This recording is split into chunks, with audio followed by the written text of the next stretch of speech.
My name is Helen Collins. I'm 29 years old and I work at the local library in a small town that most people have probably never heard of. My life is simple, maybe too simple for some, but it's mine. I've always been the quiet type, preferring the company of books to the loud outside world. The library is my sanctuary. It's a small, old building with creaky floors and shelves that have seen better days. But to me, it's perfect. Every day, I open the library doors at 8 a.m., turn on the lights, and breathe in the familiar scent of books. It's a routine that never gets old. My parents passed away when I was young, so I was raised by my grandmother. She was a kind woman, always encouraging me to read and learn. But she's gone now too, and I'm all alone. No siblings, no close relatives, just me and my small world. Good morning, Helen. Mr. Jenkins, a regular visitor, greets me as he walks in. He's an elderly man who spends his days reading history books. Good morning, Mr. Jenkins. The new shipment of history books arrived yesterday. I've set them aside for you, I reply with a smile. Ah, you know me too well, dear. He chuckles, shuffling towards the designated shelf. The day goes on like this, with familiar faces coming and going. I help a group of kids find books for their school project, recommend a romance novel to Mrs. Harrison, and guide Mr. Thompson to the science fiction section. It's a quiet life, but I like it. I find comfort in the predictability, the routine. And then one day, everything changed. The day Jack walked into my life. He came in looking for a book, but I could tell he wasn't the regular library type. He seemed out of place with his crisp suit and confident stride. "Can you help me find a book?" he asked, his voice smooth and inviting. "Of course. What are you looking for?" I replied, trying to keep my composure. "It's a novel, The Great Gatsby, I believe." "Right this way," I said, leading him to the classic section. As I handed him the book, our hands brushed briefly, sending a jolt through me. It was a simple touch, but it lingered in my mind. "Thank you, Helen," he said, reading my name tag. "I'm Jack." "It's nice to meet you, Jack." That brief encounter marked the beginning of everything. The beginning of a love that I thought would last a lifetime. The beginning of a journey that would take me from the quiet life I knew into a world of chaos and betrayal. If only I had known then what I know now, maybe things would have been different. But life doesn't come with a warning label, and sometimes we just have to learn the hard way. After that first meeting, Jack began to visit the library more frequently. It was odd, considering he didn't strike me as the reading type. But every time he came in, he'd ask for a book recommendation and then spend a few minutes chatting with me. One day, he walked in just as I was struggling with a box of newly arrived books. "Need a hand with that?" he offered, walking over. "That would be great, thanks," I said, relieved. As we placed the books on the shelves, he asked, "So, Helen, what got you into working at a library?" I shrugged. "I've always loved books. They're like friends, you know. Plus, it's nice and quiet here." He laughed. "I can see that. It's like a whole different world." Our conversations grew longer with each visit. I found out that Jack worked in his family's business, something to do with real estate. He was easy to talk to, and for the first time in a long time, I felt like someone was genuinely interested in me. Then one day, he surprised me. "Helen, would you like to have dinner with me tonight?" he asked, a hopeful look in his eyes. I was taken aback. "Like a date?" "Yes, like a date," he smiled. I hesitated. This was new territory for me, but there was something about him that made me want to say yes. "Okay, sure, I'd like that," I replied, trying to keep my voice steady. We went to a small restaurant in town. It wasn't fancy, but it was cozy. We talked about everything and nothing, and for a few hours, I forgot about my usually solitary life. Walking home, Jack said, "I had a really great time tonight, Helen. You're very different from the people I usually meet." I didn't know how to respond, so I just smiled. He continued, "I'd like to see you again. Would that be okay? I nodded. Yes, I'd like that. From then on, we started seeing each other more regularly. He'd take me out to dinner or we'd go for walks. It was nice. For once, I felt like I was part of something more, part of a world that wasn't just about books and quietness. It wasn't long before I fell for him. Hard. He was charming and attentive, and he made me feel special. And when he proposed, I didn't hesitate. I said yes. Looking back, I wish I had seen the signs. I wish I had known that the charm was just a mask, a cover for something much less pleasant. But love has a way of blinding you, of making you ignore the warning signs. And I was very much in love, or at least I thought I was. After Jack and I got engaged, things started to change. It began with his parents. They didn't approve of me from the start. They thought I was below their son because I didn't come from money. The first time I met them, it was clear they didn't like me. We were at their house for dinner, and I was nervous. It was a big, fancy house, nothing like what I was used to. Helen, this is my mother, Margaret, and my father, Richard, Jack introduced. Nice to meet you, I said, trying to smile. Margaret looked me up and down.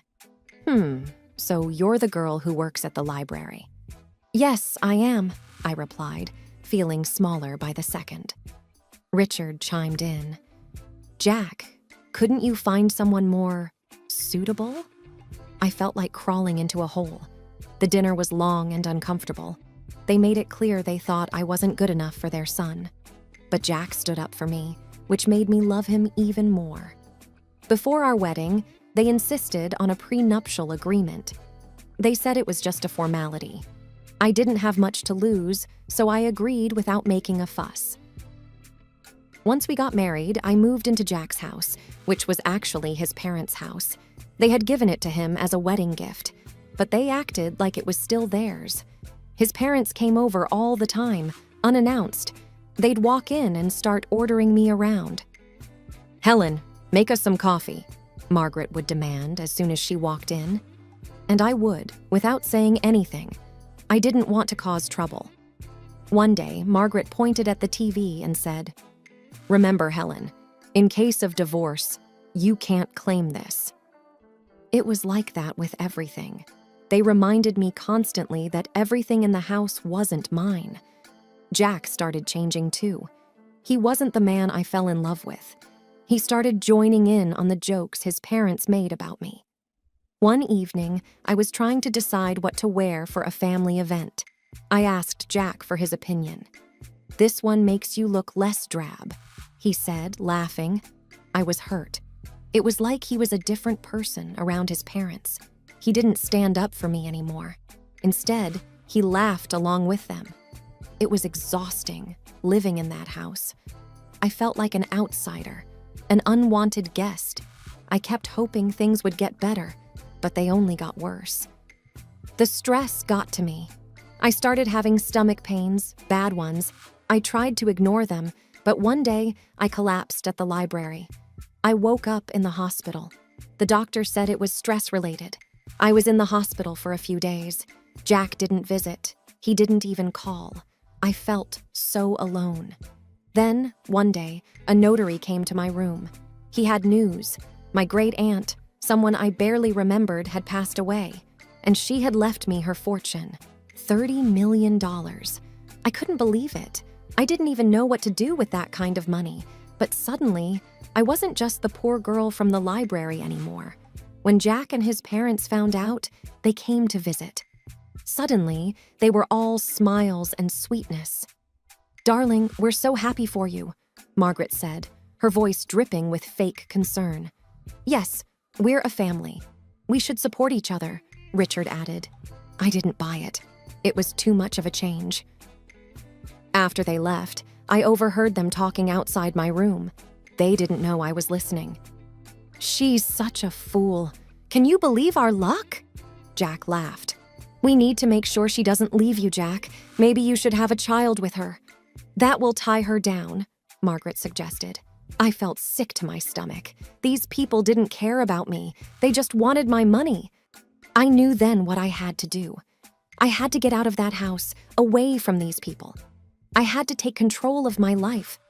I wasn't going to be their victim anymore. I left the hospital with a plan in my mind. I knew what I had to do. As I got home, Jack and his parents were waiting. They were all smiles, acting like the caring family they never were. "Oh, Helen, we were so worried about you," Margaret exclaimed. I nodded but didn't say much. I needed to act normal, not to tip them off. Jack came closer. "So, when do you get the inheritance?" he asked, a little too eagerly. I looked at him, the man I thought I loved, and realized I didn't even recognize him anymore. "Soon," I said. "But it's not something you need to worry about." His smile faltered a bit. "But we're married, Helen. What's yours is mine, right?" I forced a smile. "Of course, darling." That night, I couldn't sleep. Their voices echoed in my head, their fake concern, their greed. It made me sick. I got up and started writing. I wrote down everything they had done, everything they had said. It was like a dam had broken, and years of pent-up frustration and pain poured out. The next morning, I had a meeting with a lawyer. I explained everything, showed him the prenuptial agreement. He was shocked but said the agreement would protect me. "You're doing the right thing," he assured me. When I got back, I found Jack and his parents in the living room. They looked up as I walked in. "There she is, our brave girl," Richard said with a smile that didn't reach his eyes. I sat down, clutching my purse. "I have something to say." They all looked at me, curious. "I'm filing for divorce," I said, my voice steady. The room went silent. Then Margaret erupted. "What? You ungrateful little—" Jack was on his feet. "Helen, you can't be serious. We love you." "Do you, Jack?" "Because I don't feel loved. I feel used." Margaret was fuming. "We'll sue you. We'll take half of your inheritance." I reached into my purse and pulled out a copy of the prenuptial agreement. "Actually, you can't. This says neither of us can claim the other's property in case of divorce." They were speechless. For the first time, I felt in control. I stood up. "I'm leaving. I don't want any of you to contact me."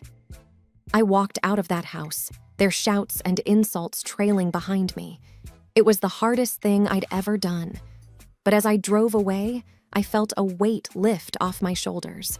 I was free from their disdain, their manipulation. For the first time in a long time, I felt like I could breathe. I didn't know what the future held, but I knew it had to be better than the past. I rented a small apartment in the city. It was nothing fancy, but it was mine. For the first time in years, I felt a sense of peace. I was still dealing with the divorce, but I felt like I could handle it. One day, I got a call from the lawyer. "Helen, there's something you should know about your great-aunt's will." I was puzzled. "What about it?" "There's a condition. You need to use a portion of your inheritance for a charitable cause. It was your great-aunt's final wish." I was surprised. I had no idea. The lawyer continued. "She was quite the philanthropist. It seems she wanted to pass that on to you." I hung up the phone, deep in thought. My great-aunt had given me a chance to do something good. It felt like a sign, a push in a new direction. I started researching charities and causes. I wanted to do something meaningful, something that would make a difference. That's when I stumbled upon a small organization that helped women who were victims of domestic abuse. It struck a chord with me. I contacted them and set up a meeting. The woman I met, Linda, was passionate and dedicated. "We provide shelter, legal aid, and counseling to women who have nowhere else to go," Linda explained. I listened, moved by the stories she shared. "I want to help," I said, feeling a sense of purpose I hadn't felt in years. With Linda's guidance, I used a part of the inheritance to fund a new shelter. It was an incredible feeling, knowing I was helping other women find a way out, just like I had. A few weeks later, Linda invited me to the opening of the shelter. It was a small event, but the atmosphere was full of hope and gratitude. As people mingled, I noticed a familiar face in the crowd. It was Sarah, an old colleague from the library. "Helen, is that you?" she asked, surprised. "Sarah, it's been so long," I said, hugging her. "What are you doing here?" she asked. I told her about the shelter, about my involvement. She listened, her eyes wide. "That's incredible, Helen. I had no idea." "It's a new chapter for me," I said, smiling. We spent the evening catching up. It felt good to reconnect with an old friend. It felt like pieces of my life were slowly falling back into place. As the event wrapped up, Linda came over. "Helen, I can't thank you enough. This shelter will change lives." I looked around at the faces of the women who now had a safe place to go. "It's the least I could do," I said, feeling a warmth in my heart that I hadn't felt in a very long time. The days started to blend into one another, each filled with the rewarding work at the shelter. I was finding a new sense of purpose, something that was truly mine. Then, out of the blue, my phone rang. It was a number I hadn't seen in a while, Jack's. My heart raced with a mixture of emotions, but curiosity won. "Hello, Jack," I said, my voice calm. "Helen, I need to talk to you. Can we meet? It's urgent." His voice sounded desperate. Reluctantly, I agreed to meet him at a public coffee shop, hoping that being in a familiar place would give me strength. Sitting across from Jack, he looked different, defeated, almost pitiful. His eyes were pleading. "Helen, I made a huge mistake. I want you back. I've realized how much you mean to me," he blurted out. I looked at him, feeling nothing but contempt. "Why now, Jack?" He sighed. "My parents, they controlled everything. They were the reason our marriage failed. I was weak, but I'm different now." I felt a surge of anger. "You blame your parents? You stood by while they treated me like dirt. You laughed with them, Jack." He reached for my hand, but I pulled away. "Please, Helen, I know I was wrong. I've changed." I stared at him, seeing the man I once loved but now felt nothing for. "Changed or not, it's too late. I feel nothing for you, Jack. Nothing but contempt."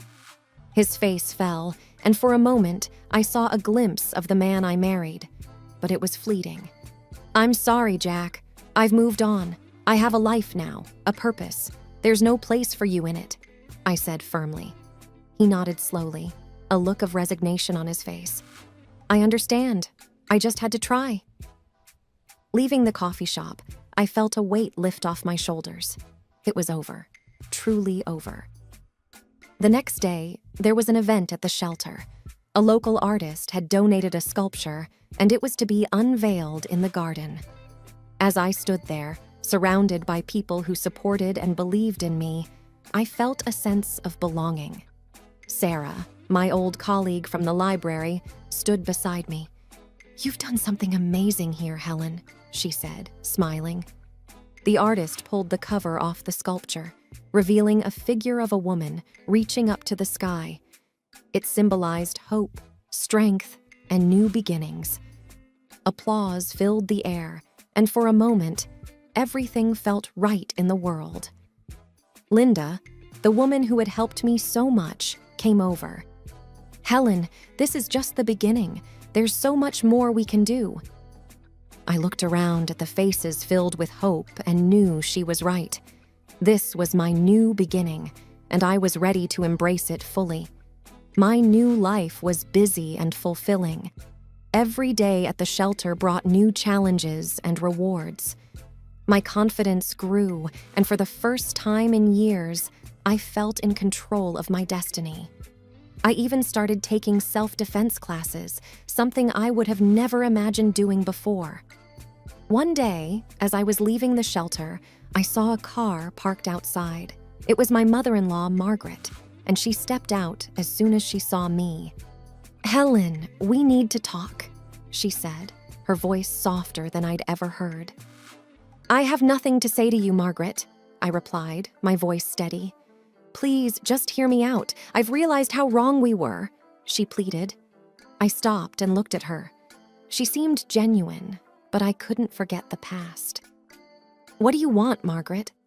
"I want to apologize." I treated you terribly.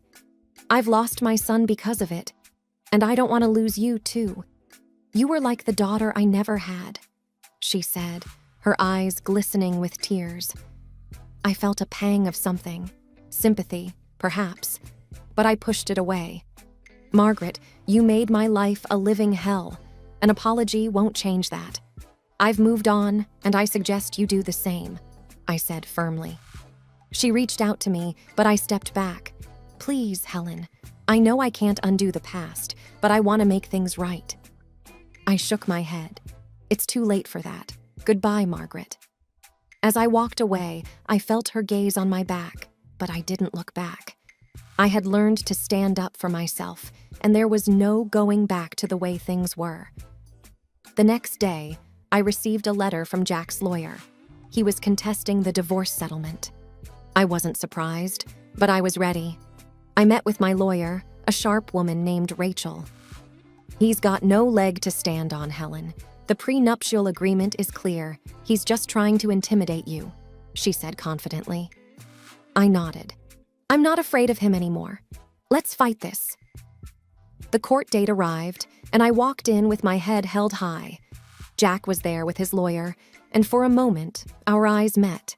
There was a flash of the old Jack, the one I had loved, but it vanished quickly.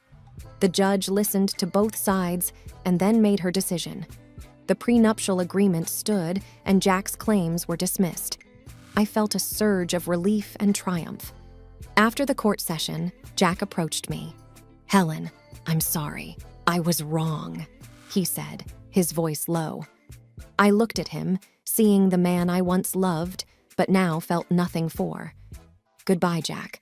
Take care of yourself," I said, and walked away. As I left the courtroom, I felt a sense of closure. That chapter of my life was finally over, and a new one was just beginning. At the shelter, we were planning a fundraiser, and it was taking all my attention. The support from the community was overwhelming, and I felt a deep sense of gratitude. The night of the fundraiser arrived, and the place was buzzing with energy. People from all walks of life had come to support our cause. As I looked around, I realized how far I had come.